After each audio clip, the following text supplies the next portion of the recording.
Hi hello friends, welcome back to mister and missus Lakshmi Arun vlogs. ಹೇಗಿದ್ದೀರಿ ಎಲ್ಲರೂ? ನಾವು ಚೆನ್ನಾಗಿದ್ದೀವಿ, ನೀವು ಕೂಡ ತುಂಬಾ ಚೆನ್ನಾಗಿದ್ದೀರಾ ಅಂತ ಭಾವಿಸ್ತೀನಿ. ಇವತ್ತು ನಮ್ಮ ಮನೆಯಲ್ಲಿ ಪಿತೃಪಕ್ಷದ ಆಚರಣೆ ಇತ್ತು. ವರ್ಷವೂ ಅಷ್ಟೇ ಪಕ್ಷ ಮಾಡೋ ದಿವಸ ಅಂತೂ ತುಂಬಾ ಕೆಲಸಗಳಿರ್ತವೆ. ಅಂದರೆ ಹೊರಗಡೆ ಅಂಗಡಿಗೆ ಹೋಗೋದ್ರಿಂದ ಹಿಡ್ದು ಎಲ್ಲ ರೀತಿ ಸಾಮಾನು ತರೋದ್ರಿಂದ ಹಿಡ್ದು ನಮ್ಮದೇ ಜವಾಬ್ದಾರಿ ಆಗಿರುತ್ತೆ ಅಲ್ವಾ. ಮತ್ತು ವಿವಿಧ ರೀತಿಯ ಅಡುಗೆಗಳನ್ನೆಲ್ಲ ಮಾಡ್ತೀವಲ್ವ, ತುಂಬಾ ಲೇಟಾಗಿಬಿಡುತ್ತೆ. ಹಿಂದಿನ ದಿವಸ ಬೇರೆ ಎಡೆಗೆ ಹಾಕೋದಕ್ಕೆ ಅಂತ ಬಟ್ಟೆ ಎಲ್ಲ ತೊಗೊಬರ್ತೀವಲ್ವ ಎಡೆಗಿಡೋದಕ್ಕೆ, ಅದಕ್ಕೆ ಶಾಪಿಂಗ್ ಕೂಡ ಹೋಗಿದ್ವಿ. ಅಲ್ಲಿ ಅನ್ಎಕ್ಸ್ಪೆಕ್ಟೆಡ್ ಆಗಿ ಒಂದು ಆಫರ್ ನಡೀತಾ ಇತ್ತು. 3000 ಮೇಲೆ ಬಿಲ್ ಆದರೆ ನಮಗೆ ಕಾಂಪ್ಲಿಮೆಂಟ್ರಿ ಗಿಫ್ಟ್ಸ್ ಕೊಡ್ತಾರೆ. ನಮಗೆ ಕಾಂಪ್ಲಿಮೆಂಟ್ರಿಯಾಗಿ ವಾಟರ್ ಜಗ್ ಸಿಕ್ಕಿತ್ತು, ಚೆನ್ನಾಗಿತ್ತು. ಮತ್ತು ನಮಗೆ ಕೂಪನ್ಸ್ ಕೂಡ ಕೊಡ್ತಾರೆ. ಲಕ್ಕಿ ಡ್ರಾ ಅಲ್ಲಿ ವಿನ್ ಆದರೆ ಕಾಲ್ ಮಾಡ್ತೀವಿ, ನಿಮಗೆ ಬೈಕು ಟಿ ವಿ ಏನಾದರೂ ಸಿಕ್ಕಿದ್ರೆ ನಿಮಗೆ ಕಾಲ್ ಬರುತ್ತೆ ಅಂತ ಹೇಳಿದರು. ಜಸ್ಟು ಬರ್ದಾಕಿದ್ವಿ ಅಷ್ಟೇನೆ, ಬರುತ್ತೋ ಇಲ್ವೋ ಅಂತ ಕಾಲ್ ಕೂಡ ಎಕ್ಸ್ಪೆಕ್ಟ್ ಮಾಡಿದ್ವಿ. ಲಕ್ಕಿ ಡ್ರಾ ಅಲ್ಲಿ ವಿನ್ ಆದರೆ ಬ್ಯಾಂಕಾಕ್ ಕೂಡ ಹೋಗೋ ಆಪ್ಷನ್ ಇದೆ ಅಂತ ಹೇಳಿದ್ರು. ಯಾರೇ ಗೊತ್ತು, ನಮ್ಮ ಲಕ್ಕು ಚೆನ್ನಾಗಿದ್ದರೆ ನಮಗೆ ಬ್ಯಾಂಕಾಕ್ ಹೋಗೋ ಆಪ್ಷನ್ ಸಿಗ್ಬೋದು ಅಂತ ಹೇಳಿಬಿಟ್ಟು ಬರ್ದಾಕಿದ್ವಿ. ಸೊ ಶಾಪಿಂಗ್ ಎಲ್ಲ ಮುಗಿಸ್ಕೊಂಡು ನಿನ್ನೆ ಬರೋದೇ ಲೇಟಾಗಿ ಹೋಗ್ಬಿಟ್ಟಿತ್ತು. ಮತ್ತು ಇವತ್ತು ಬೇರೆ ಎಲ್ಲ ರೀತಿ ಐಟಮ್ ತರಬೇಕಾಗಿತ್ತಲ್ವ. ಸೊ ಪಾಪುನ ಅಮ್ಮನ ಜೊತೆಲಿ ಬಿಟ್ಬಿಟ್ಟು ನಿದ್ದೆ ಮಾಡ್ತಿದ್ದ. ಅವನು ಎದ್ದೊಳೋದಕ್ಕೆ 1 ಅವರ್ ಇಲ್ಲೇ 1.5 ಅವರ್ ಆಗುತ್ತೆ. ಅಷ್ಟೊತ್ತಿಗೆ ಹೋಗಿ ಶಾಪಿಂಗ್ ಮಾಡ್ಕೊಂಡು ಬಂದುಬಿಡೋಣ ಅಂತ ಹೋಗಿದ್ವಿ. ಚಿಕನ್ನು, ಮಟನ್ನು, ಫಿಶ್ಶು, ಎಗ್ಗು ಎಲ್ಲ ತರಬೇಕಾಗಿತ್ತು ಇವತ್ತು. ಅಂಗಡಿ ಹತ್ತು ಇಳಿದಷ್ಟೊತ್ತಿಗೆ ನನಗಂತೂ ಸುಸ್ತಾಗೋಯ್ತು. ಮನೆಗೆ ಬರೋಷ್ಟೊತ್ತಿಗೆ ನಮ್ಮ ಅಕ್ಕ ಬಂದಿದ್ಲು ಸದ್ಯಕ್ಕೆ. ಪಾಪು ಅಳ್ತಾ ಇದ್ನಂತೆ, ಇಬ್ರಿಗೂ ಸಮಾಧಾನ ಮಾಡೋಕ್ಕಾಗಿರಲಿಲ್ಲ. ಆಮೇಲೆ ನಾನು ಬರೋಷ್ಟೊತ್ತಿಗೆ ನಿದ್ದೆ ಮಾಡಿಬಿಟ್ಟಿದ್ದ ಅವನು. ಎಬ್ಬರಿಸ್ಬಿಟ್ಟು ಪಾಪುಗೆ ಫೀಡ್ ಮಾಡಿದೆ. ನಮ್ಮ ಮನೆಯವರು ರಿತ್ವಿಕು ಹೋಗಿ ಪಪ್ಸ್ ಎಲ್ಲ ತಂದಿದ್ರು ತಿನ್ನೋದಕ್ಕಂತ. ಎಲ್ಲರಿಗೂ ಎಗ್ ಪಫ್ ತಂದಿದ್ರು ನಮ್ಮ ಮನೆಯವರು. ಬರೀ ರಿತ್ವಿಕ್ಗೆ ಮಾತ್ರ ವೆಜ್ ಪಫ್ ತಂದಿದ್ರು. ಯಾಕೆ ಅಂತ ಹೇಳಿದ್ರೆ ಇವತ್ತು ಮನೇಲಿ ಎಷ್ಟೇ ನಾನ್ ವೆಜ್ ಮಾಡಿದ್ರೂ ತಿನ್ನಂಗಿಲ್ಲ ಅವನು. ಪಾಪ ಅವನಿಗೆ ನಾನ್ ವೆಜ್ ಅಂದರೆ ತುಂಬಾ ಇಷ್ಟ. ಯಾಕೆ ತಿನ್ನಲ್ಲ ಅವನು ಅಂತ ಹೇಳಿದ್ರೆ, ನಾಯಿ ಕಚ್ಚಿಬಿಟ್ಟಿದೆ ಲಾಸ್ಟ್ ವೀಕು ಅವನಿಗೆ. ಅಂದರೆ ಮನೆ ಹತ್ರ ಯಾವುದೋ ನಾಯಿ, ಸಾಕಿರೋ ನಾಯಿನೇ ಕಚ್ಚಿಬಿಡ್ತಂತೆ. ಪಾಪ ಇಂಜೆಕ್ಷನ್ ಹಾಕಿದ್ದಾರೆ ಡಾಕ್ಟರು. ನಾನ್ ವೆಜ್ ತಿನ್ನಲೇಬಾರ್ದು ಅಂತ ಹೇಳಿದ್ದಾರೆ, ಕಂಪ್ಲೀಟ್ಲಿ ರೆಸ್ಟ್ರಿಕ್ಟೆಡ್ಡು. ಇನ್ನು ಇಂಜೆಕ್ಷನ್ಸ್ ಮಾಡಿಸ್ಕೋತಾ ಇದ್ದಾನೆ ಅವನು. ಅವನಿಗಂತೂ ನಾನ್ ವೆಜ್ ಅಂದರೆ ತುಂಬಾ ಫೇವ್ರೇಟು. ಇಂಥ ಟೈಮಲ್ಲಿ ಅವನು ಒಂದು ಪೀಸು ಒಂಚೂರು ನಾನ್ ವೆಜ್ ತಿನ್ನಬಾರ್ದು ಅಂತ ಹೇಳಿದ್ದಕ್ಕೆ ತುಂಬಾ ಬೇಜಾರಾಗೋಯ್ತು ಪಾಪ. ಎಲ್ಲರೂ ಎಗ್ ಪಫ್ ತಿಂತಿದ್ರೆ ಅವ್ನು ವೆಜ್ ಪಫ್ ತಿಂದ. ಮತ್ತು ಮನೇಲಿ ಅಡುಗೆ ನಾನ್ ವೆಜ್ ಮಾಡ್ತಾಯಿದ್ರು ಅಷ್ಟೇ, ಬಂದು ಹೇಳ್ಕೊತಾ ಇದ್ದ, ಇವತ್ತು ನಾನ್ ವೆಜ್ ತಿನ್ನಬಾರ್ದು ಅಲ್ವಾ, ಘಮ ಅಂತ ಇದೆ ನನಗೆ, ತಿಂತೀನಿ ಮಮ್ಮಿ ತಿಂತೀನಿ ಅಂತ. ಅಟ್ಲೀಸ್ಟು ಈ ಕಡೆ ಎಗ್ಗಾದರೂ ತಿನ್ಬೋದು ಅಂತ ಅಂದರೆ ಇಲ್ಲ, ಎಗ್ ಕೂಡ ತಿನ್ನಬಾರ್ದು ಅಂತ ಹೇಳ್ಬಿಟ್ಟಿದ್ದಾರೆ. ಮಶ್ರೂಮು ತಿನ್ನಬಾರ್ದಂತೆ ನಾಯಿ ಕಚ್ಚಿದಾಗ. ಪಾಪ ತುಂಬ ಮಿಸ್ ಮಾಡ್ಕೊಂಡಿದ್ದ, ಅವನ್ನ ನೋಡೋಕ್ಕೆ ಆಗಿಲ್ಲ ಇವತ್ತು, ಸಪ್ಪಗಾಗ್ಬಿಟ್ಟಿದ್ದ ಊಟ ತಿನ್ನೋವಾಗ. ನಾನು ಸ್ನಾನ ಮಾಡ್ಕೊಂಡು ಬಂದು ಪಾಪುನ ನೋಡ್ಕೊತಾ ಇದ್ದೆ. ಪಾಪು ಚೆನ್ನಾಗಿ ನಿದ್ದೆ ಹೋಗ್ತಾ ಇದ್ದ. ಆವಾಗ ಹೋಗಿ ನಾನು ಕಿಚನಲ್ಲಿ ಹೆಲ್ಪ್ ಮಾಡೋಕ್ಕಾಯಿತು. ಅಷ್ಟೊತ್ತವರೆಗೂ ಅಮ್ಮನೂ ಅಕ್ಕನೇ ಎಲ್ಲ ಕೆಲಸ ಮಾಡ್ಕೋತಾ ಇದ್ರು. ಆಲ್ಮೋಸ್ಟು ಸಾಂಬಾರುಗಳೆಲ್ಲ ಆಗಿಬಿಟ್ಟಿತ್ತು. ತಲೆ ಮಾಂಸದ ಸಾರು ಮತ್ತು ಚಿಕನ್ ಸಾಂಬಾರು, ಮಟನ್ ಚಾಪ್ಸು, ಮುದ್ದೆ ಎಲ್ಲ ಮಾಡಿಬಿಟ್ಟಿದ್ರು. ಬರೀ ನಾನು ಚಿಕನ್ ಕಬಾಬು ಮತ್ತು ಫಿಶ್ ಫ್ರೈ ಮತ್ತು ನಮ್ಮ ರಿತ್ವಿಕ್ಗೆ ವೆಜ್ ಮಾಡಬೇಕಾಗಿತ್ತಲ್ವ, ಅವನಿಗೆ ಅಂತ ಸ್ಪೆಷಲಾಗಿ ಫ್ರೈಡ್ ರೈಸ್ ಮಾಡಿದ್ದೆ, ವೆಜ್ ಫ್ರೈಡ್ ರೈಸು. ಇಷ್ಟೇ ಮಾಡೋಷ್ಟೊತ್ತಿಗೆ ತುಂಬಾ ಲೇಟಾಗೋಯಿತು. ಕೆಲಸ ಏನೋ 11 ಗಂಟೆಗೆ ಸ್ಟಾರ್ಟ್ ಮಾಡಿದ್ರು ಅನ್ಕೋತೀನಿ. ಆಲ್ಮೋಸ್ಟು 1:30-2 ಗಂಟೆನೇ ಆಗೋಗ್ಬಿಟ್ಟಿತ್ತು ಎಡೆ ಹಾಕೋಷ್ಟೊತ್ತಿಗೆ ಮಧ್ಯಾಹ್ನ. ಕೆಲಸ ಮಾಡೋವಾಗ ಅವಾಗವಾಗ ರಿತ್ವಿಕು ಪಾಪ ಕಿಚನಿಗೆ ಬಂದುಬಿಟ್ಟು ಫ್ರೇಗ್ರೆನ್ಸ್ ಬರ್ತಾಯಿದೆ ಮಮ್ಮಿ, ನಾನು ತಿಂತೀನಿ ಸ್ವಲ್ಪ ಅಂತ ಕೇಳ್ಕೊತಾ ಇದ್ದ. ಪಾಪ ಅವ್ನಿಗೆ ಪಾಡ್ ನೋಡೋಕ್ಕಾಗ್ತಾ ಇರಲಿಲ್ಲ. ಇನ್ನು 15 ದಿವಸ ಡಾಕ್ಟರು ತಿನ್ನಲೇಬಾರ್ದು ಅಂತ ಹೇಳಿದಾರಂತೆ. ಅದಾದಮೇಲೆ ಮಾಡಿಕೊಡ್ತೀನಿ ಕಣೋ ತಿನ್ವೆ ಅಂತ ಹೇಳ್ತಾಯಿದ್ಲು ನಮ್ಮಕ್ಕ. ಮನೇಲಿ ಮಕ್ಕಳು ತಿನ್ನಲ್ಲ ಅಂತ ಹೇಳಿದ್ರೆ ಪೇರೆಂಟ್ಸ್ಗೂ ತಿನ್ನೋದಕ್ಕೆ ಮನಸ್ಸಿರಲ್ಲ. ನಮ್ಮ ಅಕ್ಕ ಬಾವನು ಅಷ್ಟೇ ನಾನ್ ವೆಜಿಟೇರಿಯನ್ಸು. ಅವ್ರಿಗೂ ತುಂಬಾ ಇಷ್ಟ ನಾನ್ ವೆಜ್ ಅಂದರೆ. ಪಾಪ ಮಗು ತಿಂತಾಯಿಲ್ಲ ಅಂತ ಅವರು ತಿನ್ನೋದು ಬಿಟ್ಬಿಟ್ಟಿದ್ದಾರೆ ಮನೇಲಿ. ನಿಮಗೂ ಚಿಕ್ಕ ವಯಸ್ಸಲ್ಲಿ ಯಾವಾಗಾದರೂ ನಾಯಿ ಕಚ್ಚಿತಾ, ಈ ರೀತಿ ಏನಾದರೂ ಎಕ್ಸ್ಪೀರಿಯೆನ್ಸ್ ಆಗಿತ್ತಾ ಕಮೆಂಟ್ ಮಾಡಿ. ಮನೆಯವ್ರ ಜೊತೆ ಎಲ್ಲ ಸೇರಿ ಕೆಲಸ ಮಾಡ್ತಾಯಿದ್ರೆ ಟಯರ್ಡ್ನೆಸ್ ಏನು ಅಷ್ಟು ಗೊತ್ತಾಗೋದಿಲ್ಲ. ಪಾಪು ಚೆನ್ನಾಗಿ ನಿದ್ದೆ ಮಾಡ್ತಾಯಿದ್ನಲ್ವ. ಇನ್ನು ನಮ್ಮ ಮನೆಯವರು ಮತ್ತು ರಿತ್ವಿಕು ಗೇಮ್ ಆಡ್ತಾಯಿದ್ರು ಮೊಬೈಲಲ್ಲಿ. ಅದರಲ್ಲಿ ಏನು ಮಜಾ ಇರುತ್ತೆ ಅಲ್ವಾ, ಮನೇಲಿ ಎಲ್ಲರೂ ಸೇರಿದವಾಗ ಒಟ್ಟಿಗೆ ಕೂತ್ಕೊಂಡು ಆಟಾಡೋದ್ರಲ್ಲೇ ಒಂದು ಖುಷಿ. ಅವಾಗಿನ ಇಂಡೋರ್ ಗೇಮ್ಸ್ ಎಲ್ಲ ಬೆಸ್ಟು. ಕೇರಮ್ ಬೋರ್ಡು ಮತ್ತು ಕಳ್ಳ ಪೊಲೀಸು, ರಾಜ ರಾಣಿ, ಚೌಕಾಬಾರ, ಅಳ್ಗುಳಿ ಮನೆ ಇದೆಲ್ಲನೂ ತುಂಬ ಒಳ್ಳೆ ಇಂಡೋರ್ ಗೇಮ್ಸ್ ಆಗಿತ್ತು. ನಾನಂತೂ ಚಿಕ್ಕವಳಿರೋವಾಗ ನಮ್ಮ ಅಜ್ಜಿ ಜೊತೆ ಚೌಕಾಬಾರನೂ ಅಳ್ಗುಳಿ ಮನೆ ತುಂಬಾ ಆಡ್ತಾ ಇದ್ವಿ. ನೀವು ಚೈಲ್ಡ್ಹುಡ್ಡಲ್ಲಿ ಯಾವ ಇಂಡೋರ್ ಗೇಮ್ಸ್ನ ತುಂಬ ಎಂಜಾಯ್ ಮಾಡಿ ಆಡ್ತಾಯಿದ್ರಿ ಅನ್ನೋದನ್ನು ಕಮೆಂಟ್ ಮಾಡಿ. ಇವಾಗೆಲ್ಲ ಫೋನ್ ಬಂದುಬಿಟ್ಟು ಪಬ್ಜಿ ಅಂತೆ, ಫ್ರೀ ಫೈರ್ ಅಂತೆ ಬರೀ ಇದೇ ಆಡ್ಕೊಂಡಿರ್ತಾರೆ. ಇದರಲ್ಲಿ ಯಾವ ರೀತಿಯೂ ಮಜಾ ಸಿಗಲ್ಲ, ಬರೀ ಕಣ್ಣೋಗುತ್ತೆ ಮತ್ತು ಮೈಂಡು ಸ್ಟ್ರೆಸ್ ಆಗುತ್ತೆ ಅಷ್ಟೇನೆ. ಮೊಬೈಲಲ್ಲಿ ಗೇಮ್ ಆಡಿಕೊಂಡು ನೈಟಲ್ಲೆಲ್ಲ ಹೊಡಿಯೋ, ಇವನ್ನ ಶೂಟ್ ಮಾಡೋ, ಅಲ್ಲಿ ಬರೋ ಇಲ್ಲಿ ಬರೋ, ಹೊಡಿಯೋ ಶೂಟ್ ಮಾಡೋ ಅಂತೆಲ್ಲ ಮಾತಾಡ್ತಾ ಇರ್ತಾರಲ್ವ. ನನಗಂತೂ ಫುಲ್ ಕನ್ಫ್ಯೂಷನ್ಸ್ ಆಗುತ್ತೆ ಈ ಥರ ಎಲ್ಲ ಮಾತಾಡ್ತಾ ಇರೋವಾಗ.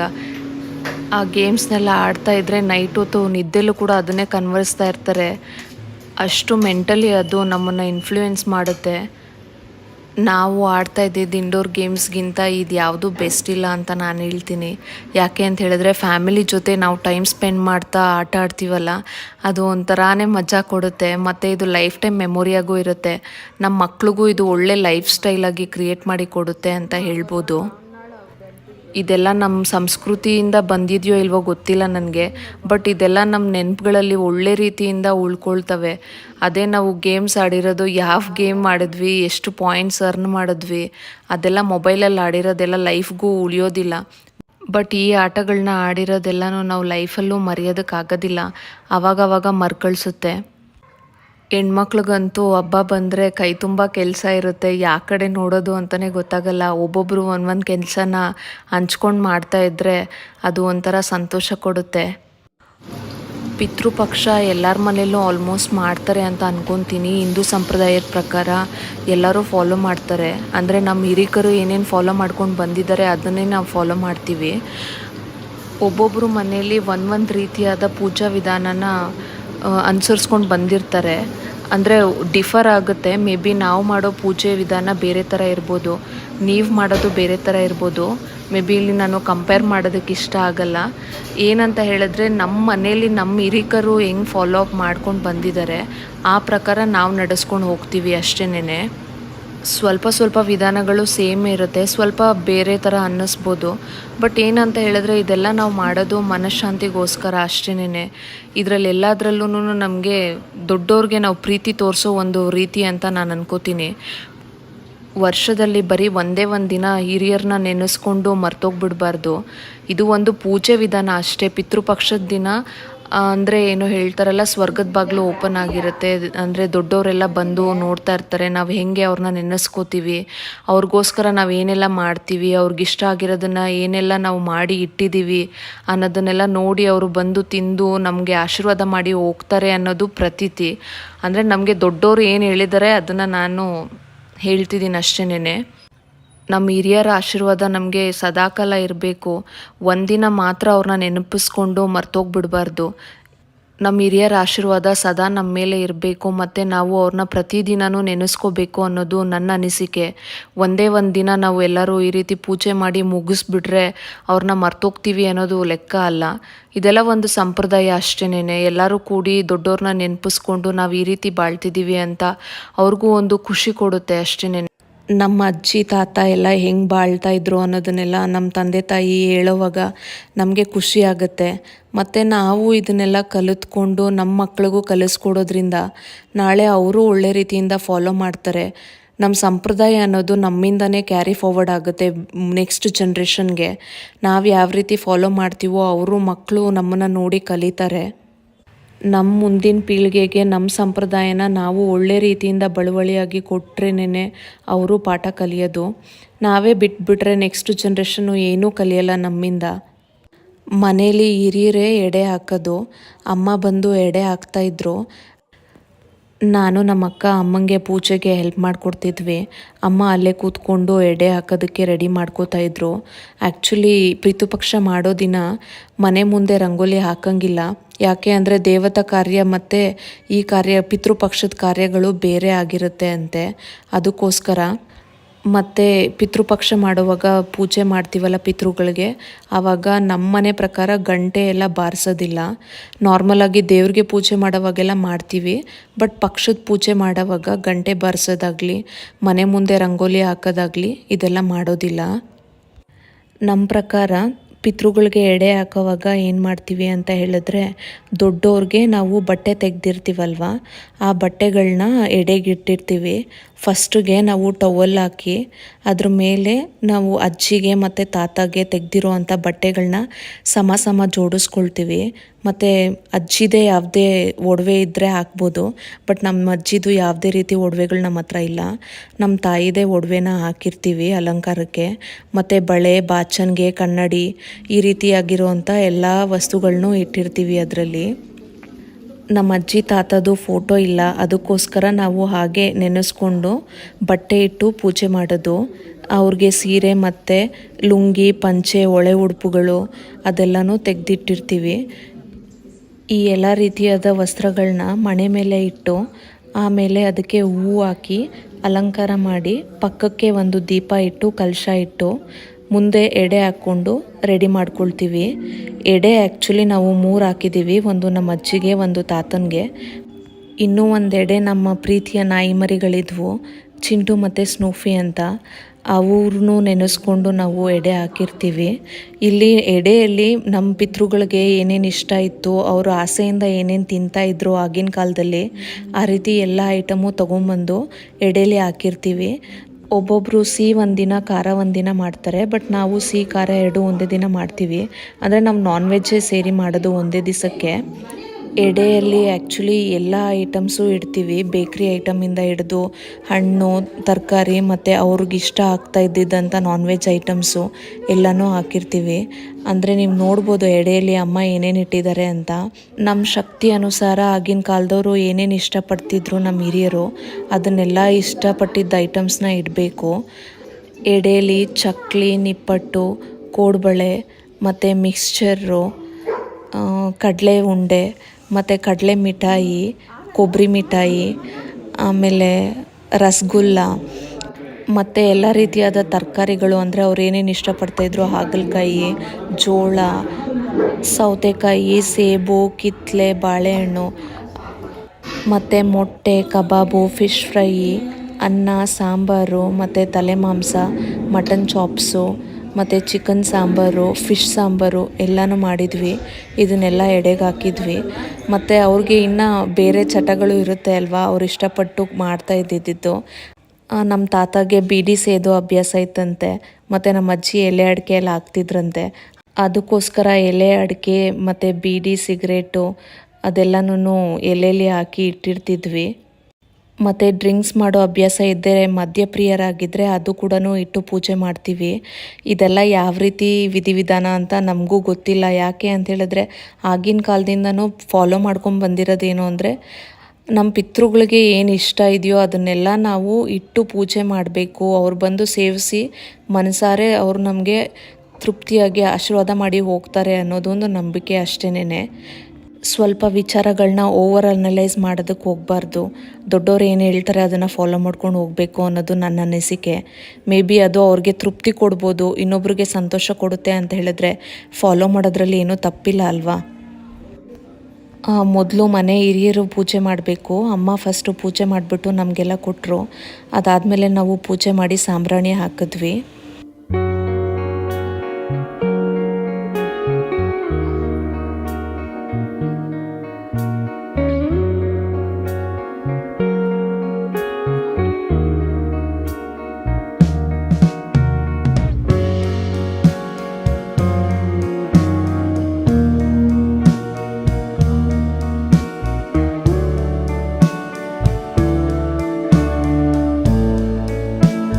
ಹೋದ ವರ್ಷ ಪಿತೃಪಕ್ಷ ಮಾಡುವಾಗ ನನ್ನ ಮಗ ಹೊಟ್ಟೆಲಿದ್ದ.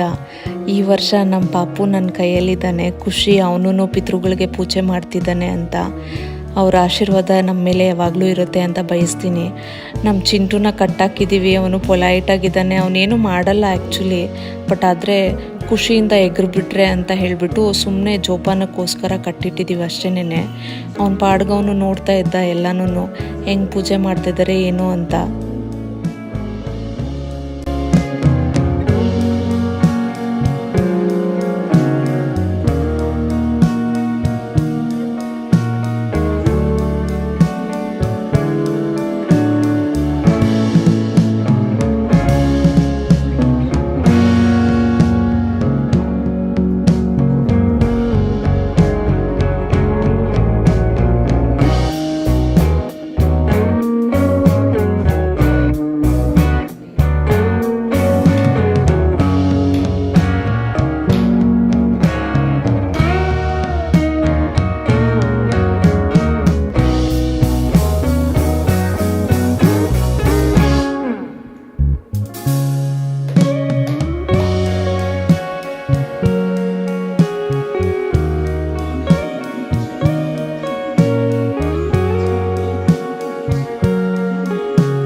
ಸಾಂಬ್ರಾಣಿ ಹಾಕಿದ್ಮೇಲೆ ಪಿತೃಗಳಿಗೆ ಪ್ರೈವಸಿ ಕೊಡಬೇಕು ಅಂತ ಹೇಳ್ತಾರೆ.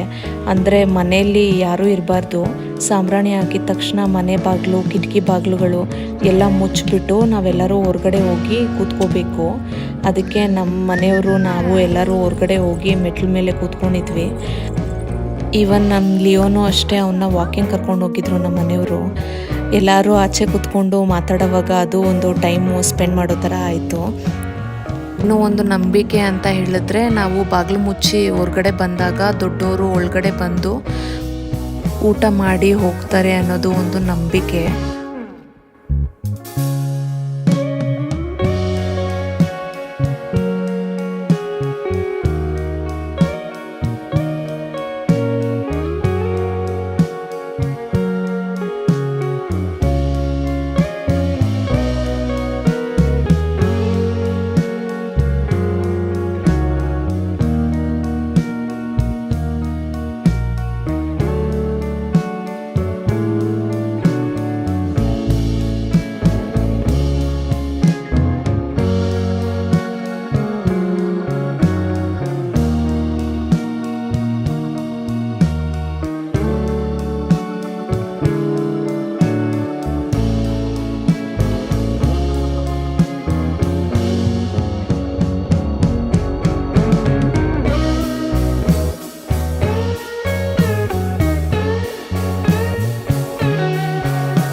ಮತ್ತು ನಾವು ಒಳಗಡೆ ಹೋಗೋವಾಗ ಬಾಗಿಲನ್ನ ಬಡಿದ್ಬಿಟ್ಟು 3 ಸತಿ ಒಳಗಡೆ ಹೋಗಬೇಕು, ಹಾಗೆ ಡೈರೆಕ್ಟಾಗಿ ಹೋಗ್ಬಾರ್ದು ಅಂತ ಹೇಳ್ತಾರೆ.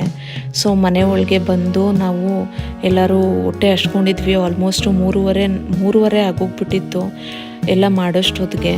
ಸೊ ಎಲ್ಲರೂ ಕೂತ್ಕೊಂಡು ಒಟ್ಟಿಗೆ ಊಟ ಮಾಡಿದ್ವಿ. ನಾವು ಊಟ ಮಾಡೋವಾಗ ಎಲ್ಲರೂ ನಾನ್ ವೆಜ್ ತಿಂತಾಯಿದ್ರೆ, ಪಾಪ ರಿತ್ವಿಕು ವೆಜ್ ತಿಂತಾಯಿದ್ದ.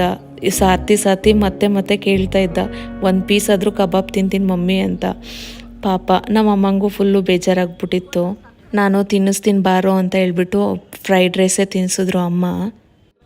ಊಟ ಎಲ್ಲ ಮುಗಿಸ್ಕೊಂಡ್ವಿ. ಊಟ ಮುಗಿದ್ಮೇಲೆ ನಾವು ಎಡೆ ಏನಿದೆ ಅಲ್ವಾ, ಅದನ್ನು ಮೇಲೆ ಕಾಗೆಗಳಿಗೆ ಇಡ್ತೀವಿ.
ಎಡೆ ಇಟ್ಟ ಮೇಲೆ ಕಾಗೆಗಳನ್ನ ಕರೆದು ನಾವು ಹಿಂದ್ಗಡೆ ತಿರುಗದೆ ನೋಡ್ದಿರ ಹೋಗಬೇಕು.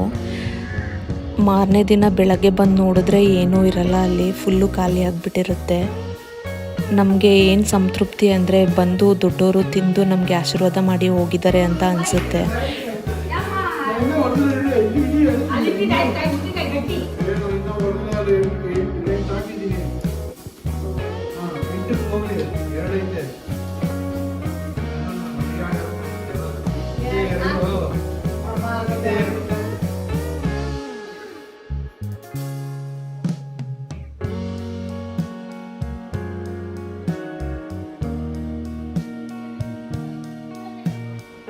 ಮತ್ತು ಫ್ಯಾಮಿಲಿ ಜೊತೆ ಆಟ ಆಡ್ತಾ ಟೈಮ್ ಸ್ಪೆಂಡ್ ಮಾಡಿದ್ವಿ. ಈ ರೀತಿಯಾಗಿ ನಮ್ಮ ಮನೇಲಿ ಪಿತೃಪಕ್ಷ ಆಚರಣೆ ಮಾಡ್ತೀವಿ. ಈ ವ್ಲಾಗು ನಿಮಗೆ ಇಷ್ಟ ಆಗಿದೆ ಅಂತ ಬಯಸ್ತೀನಿ ಫ್ರೆಂಡ್ಸ್. ಈ ವ್ಲಾಗು ನಿಮಗೆ ಇಷ್ಟ ಆಗಿದ್ರೆ ದಯವಿಟ್ಟು ಒಂದು ಲೈಕ್ ಮಾಡಿ, ಶೇರ್ ಮಾಡಿ ಮತ್ತು ಕಮೆಂಟ್ ಮಾಡಿ. ನಮ್ಮ ಚಾನಲ್ಗೆ ಸಬ್ಸ್ಕ್ರೈಬ್ ಮಾಡಿ. Thank you for watching. Will catch you in next vlog.